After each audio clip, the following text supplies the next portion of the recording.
Hi everyone, and welcome to Shukin Science. In this video, I'm going to continue going through some of those exceptions to the rules, the non-Mendelian modes of inheritance. Now, in part 1 of this series, I looked at the sex-linked traits, that is any gene that's carried on an X or a Y chromosome.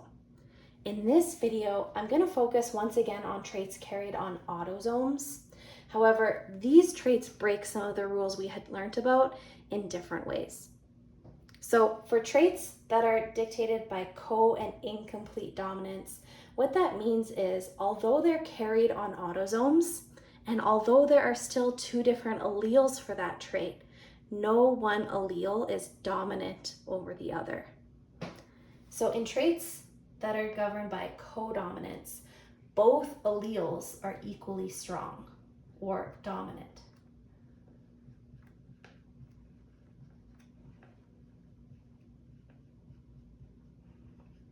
That means that neither allele can suppress the other.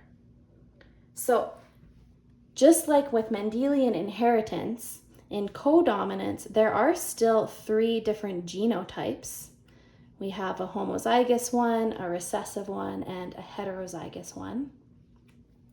But because neither of these alleles are truly dominant over one another, in fact, they're both equally dominant, it actually doesn't make sense to use lowercase letters. So for each genotype, we actually tell the alleles apart by using little subscript numbers. So for example, if I have 2 of the B1 alleles, that organism is going to be homozygous for B1. If I have 2 of the B2 alleles, they'll be homozygous for B2. And if I have 1 of each, that will be a heterozygous organism. You'll notice there are no recessive genotypes. Unlike Mendelian inheritance, however, this actually results in 3 unique phenotypes. Because neither of these suppresses the other, what we end up with is 3 genotypes, each of which is associated with its own distinct phenotype. So I'm going to use the example of flower petal color. Actually, coloration in a lot of organisms is dictated by co- or incomplete dominance. And in our example, the B1 allele encodes red petals. So if you are homozygous for B1, the phenotype would be red petals. In our example, the B2 allele encodes white flower petals, and so if you're homozygous for B2, that flower will have white petals only. And it's the heterozygote where things get interesting. Now, in codominance, if you are heterozygous, you have the B1 and the B2 allele. Both of those are trying to be expressed at the same time in every single cell.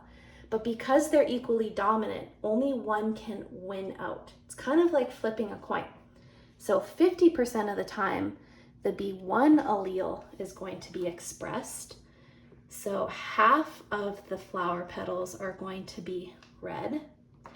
And then the other 50% of the time, the B2 allele will be expressed, which means half of the flower petals will be white. So what we end up with here is what we call a patchwork or patchy expression, meaning some of the petals are red and some of the petals are white. Now, sometimes we see it as whole chunks like this. Other times we see like little splotches of red and splotches of white. So now you're probably thinking, oh yeah, I can think of lots of animals that have stripes and spots and cool patterns. Yeah, that's probably due to codominance. Now, incomplete dominance is very similar. Again, carried on an autosome and no true dominant and recessive allele. What sets them apart then from codominance is actually that both alleles are equally weak or recessive.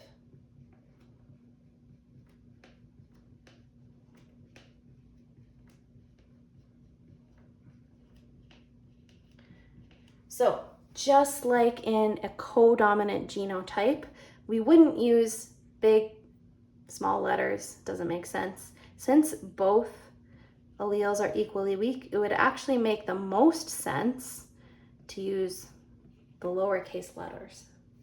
And just like up here, we're going to distinguish between them using some annotations like this. So if you were to inherit 2 of the B1 alleles, in our example of the flower, you'd still have red petals.